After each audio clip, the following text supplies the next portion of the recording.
जब हम कहते हैं कि दशरथ के पुत्र है राम, तो एक तो अयोध्या धाम में उस सूर्यवंशी राजा दशरथ के घर जो जन्मे सो राम। पर हम वेदांत में इसको इस प्रकार देखते हैं, दश माने 10, रथ माने तांगा, रथ तो रथ होता है। 10 रथ, ऐसा रथ जिसमें 10 इंद्रियां लगी हुई है। तो ये किसकी बात हो गई? ये मानव शरीर की बात हो गई।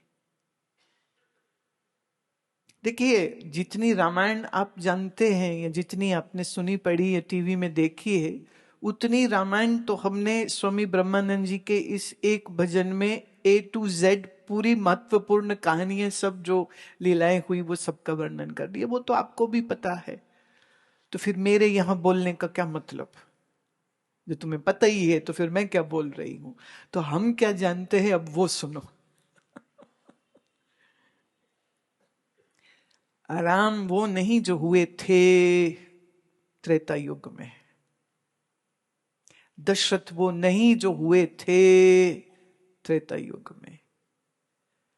10 रथ, 10 इंद्रियां जिस रथ में जुड़ी हुई हैं, वो और कोई नहीं, तुम्हारा हमारा मानव शरीर। रथ के अंदर ये जो 10 घोड़े जुटे हुए हैं, इन घोड़ों की जो लगाम है, उस लगाम को हम मन कहते हैं। इस रथ को चलाने वाला एक सारथी है, और उसी सारथी को हम बुद्धि कहते हैं। और इस 10 रथ में जो विराजमान है, उसी को हम जीव कहते हैं। उसी को हम जीव कहते हैं। तो पूरी रामायण प्यारे आपके इसी शरीर में घटित हो रही है। बस फर्क इतना है कि इस तुम्हारे रथ के घोड़े बिद के पड़े हैं, भटके पड़े हैं। विषय जो विष समान है, वो उसी का भोग भोगना चाहता है। तो आंख कहती बढ़िया बढ़िया नजारे दिखाओ, कान कहती बढ़िया बढ़िया राग रंग म्यूजिक डीजे पार्टी में लेके जाओ, जीभ कहती बढ़िया बढ़िया सामान खिलाओ, और नाक कहता है बढ़िया बढ़िया परफ्यूम का मजा दिलाओ, और चमड़ी कहती है कि अच्छे अच्छे अच्छे अच्छे डिजाइनर कपड़े पहनाओ। तो ये जो तुम्हारी 5 इंद्रियों के घोड़े हैं ना, ये बिद के पड़े हैं, ये भटके पड़े हैं। ये भटके क्यों पड़े हैं? क्योंकि इनकी लगाम जो है वो ढीली हुई पड़ी। लगाम क्या है? तुम्हारा मन। लगाम क्या है? तुम्हारा मन। और देखो महाराज, बंदर भी क्या नाचता होगा जो तुम्हारा मन नाचता है। बंदर तो बेचारा फिर थक हार के तमाशा दिखा के दुखी होके थक के बैठ जाता होगा। आपका मन ही राम तो कभी बैठता ही नहीं है चुप करके, हमेशा कुरबुल कुरबुल इसके अंदर इच्छाओं की चलती रहती। ये चाहिए, ये चाहिए, ये चाहिए, ये चाहिए, ये चाहिए, ये चाहिए। प्राय सब लोग अपने आप को स्वस्थ मानते हैं कि हम स्वस्थ हैं, लेकिन अगर मैं आपकी इंद्रियों की दशा देखूं और आपके मन की दशा देखूं, तो आपके मन की और आपके जो इंद्रियां हैं, उसकी दशा तो प्यारे बहुत बहुत ज्यादा ही खराब है। इतनी खराब है कि अगर मैं आपको ये कह दूं कि आप रोगी हो, तो बुरा मत मानना। अभी मैं आपको योगी हो ये तो कह नहीं सकती हो, तो रोगी कहूंगी तो तुम कहोगे हैं जी असी कोई रोगी है, हम इनको रोगी लगते हैं। प्रमाण में दे रही हूं, आज श्री गुरु ग्रंथ साहिब में से आया हुआ यह शब्द है, जिसमें गुरुदेव कहते हैं जो दिसे माने जो दिखता है सो रोगी है। गुरुदेव कहते हैं जो दिसे सो रोगी, रोग रहत मेरा सतगुर जोगी, रोग रहत मेरा सतगुर जोगी, जो दिसे सो रोगी, रोग रहत मेरा सतगुर जोगी। हमें रोग मानुख को दीना, काम रोग में गले बस लीना, दृष्टि रोग पछ मुए पतंगा, नाद रोग खप गए कुरंगा, जो दिसे सो रोगी, रोग रहत मेरा सतगुर जोगी, रोगे मरता रोगे जन्मे, रोगे फिर जोनी पर में, रोग बंद रहन रति न पावे, बिन सतगुर रोग कतहि न जावे, जो दिसे सो रोगी, रोग रहत मेरा सतगुर जोगी, रोग रहत मेरा सतगुर जोगी।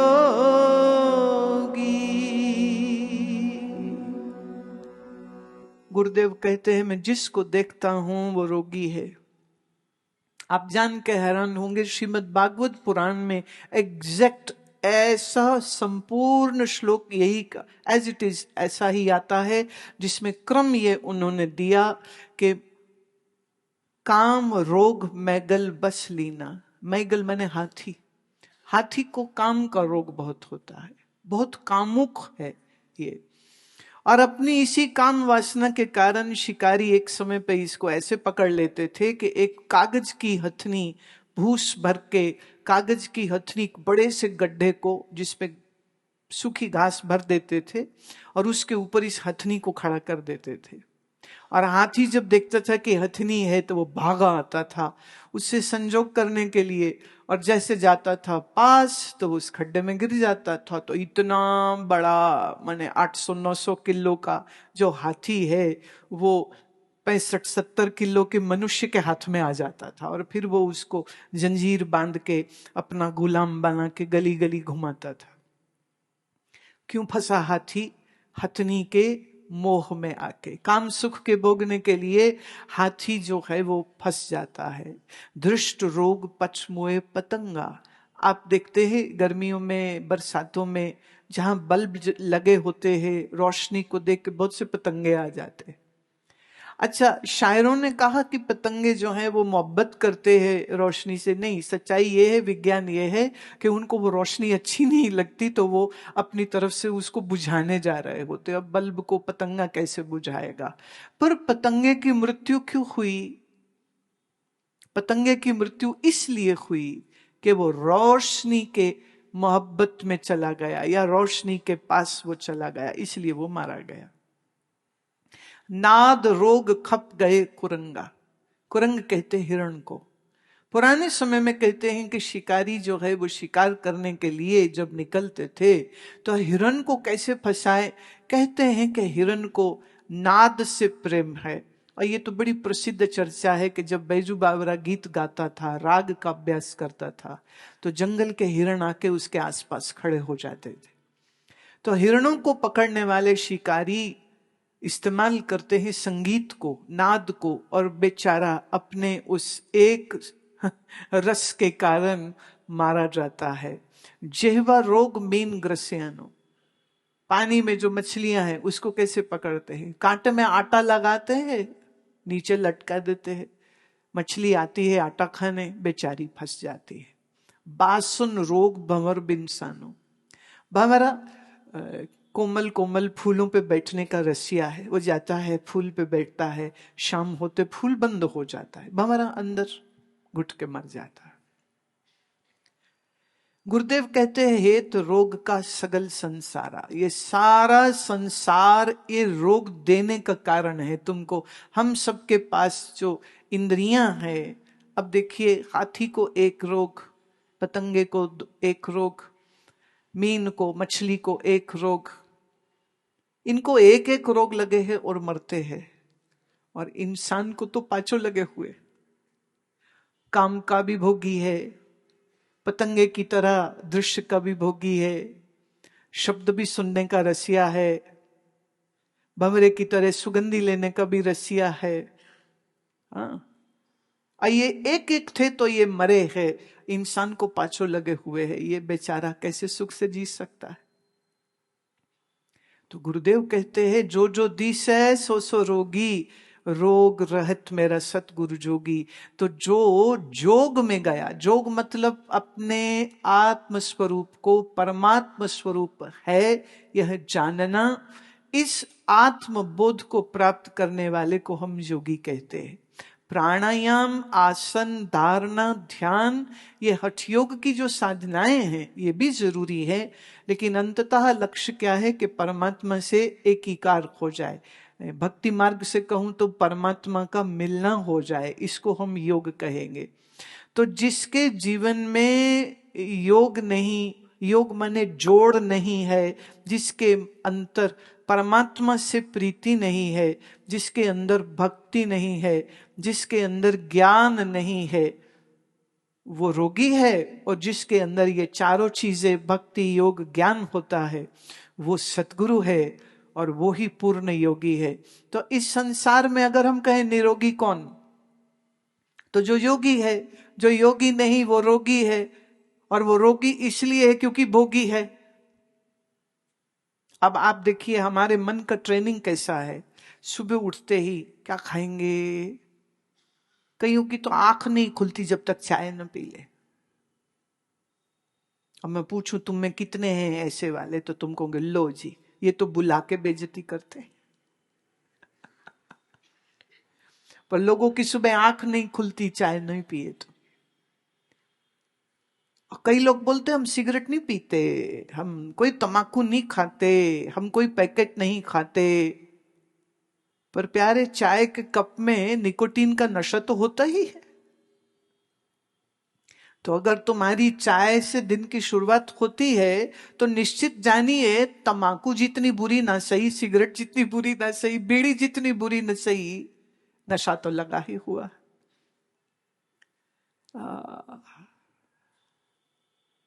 चाय के बगैर आंख नहीं खुलती है।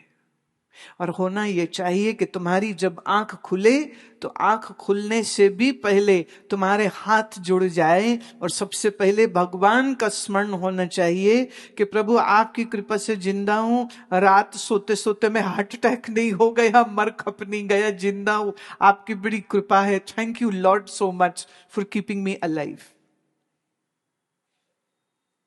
मैं अभी हमारे एक बहुत प्यारे भगत हैं, उनसे मैं बात कर रही थी, तो मैं उनकी माँ बड़ी बहन के विषय में पूछ रही थी कि वो कैसी हैं। कहते अब वो 90 की हो गई हैं तो उनकी ना मेमोरी बिल्कुल चली गई है, अपनी बेटी नहीं पहचानते। बोले अपनी बेटी को पूछते हैं तू कौन है, क्यों आई है टैची लेके मेरे घर में, ये सामान लेके क्यों आई है, कौन है ये। तो बेटी दुखी होती है कि माँ को याद नहीं कि मैं उसकी पुत्री हूं, पर ये मालूम था कि अब उसकी स्मृति चली नहीं रही है, मेमोरी बिल्कुल अब खत्म हो गया है। तो मैंने उनसे कहा कि मेरा एक सुझाव है, ऐसे तो बहुत देर हो गई लेकिन फिर भी ऐसा ये प्रयोग किया गया।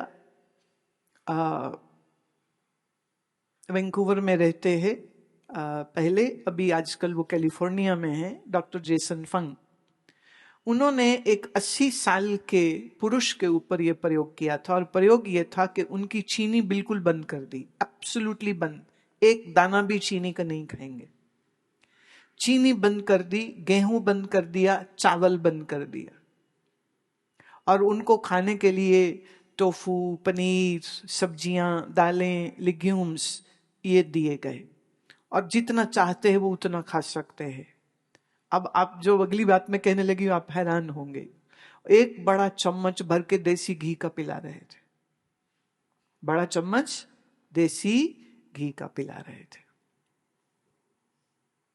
और उनके खाने में उनको व्हाइट बटर लेने को, सफेद मक्खन खाने को ये कहा गया। 3 महीने बाद इस 80 साल के व्यक्ति की जो स्मृति चली गई थी वो वापस एक्टिव हो गई। अब ये रिसर्च पेपर्स मौजूद हैं कि ये जो आप सफेद चीनी खाते हैं ये आपके मस्तिष्क के स्नायु को मार देती है, इसीलिए मेमोरी लॉस बड़ी उम्र में जो दिखता है वो बड़ी उम्र की वजह से नहीं होता है, वो आपके ज्यादा चीनी खाने की वजह से होता है। दूसरा, जो गेहूं चावल हम आजकल खाते हैं ये 1964 और 1958 में इंट्रोड्यूस किए गए थे भारत में, तब क्योंकि अकाल पड़ गया था, भोजन की कमी हो गई थी, तब एक खास किस्म की हाइब्रिड गेहूं और हाइब्रिड चावल को साइंटिस्ट ने बनाया, उसी को देश भर में लगाया। इसको ड्वार्फ क्रॉप कहते हैं, छोटे कद की होती है और 3 महीने में ही हो जाती है, जबकि जो पहली हमारी ओरिजिनल जो गेहूं की फसल होती थी उसको लगभग 5 महीने लगते थे। ये भी याद रखिए वो कम से कम 5 फुट 6 फुट ऊंचा उसका कद होता था। ये वाली जो है ये आपने देखा ही है, वो तो बिल्कुल छोटी 2.5-3 फीट में ही वो खत्म हो जाती है।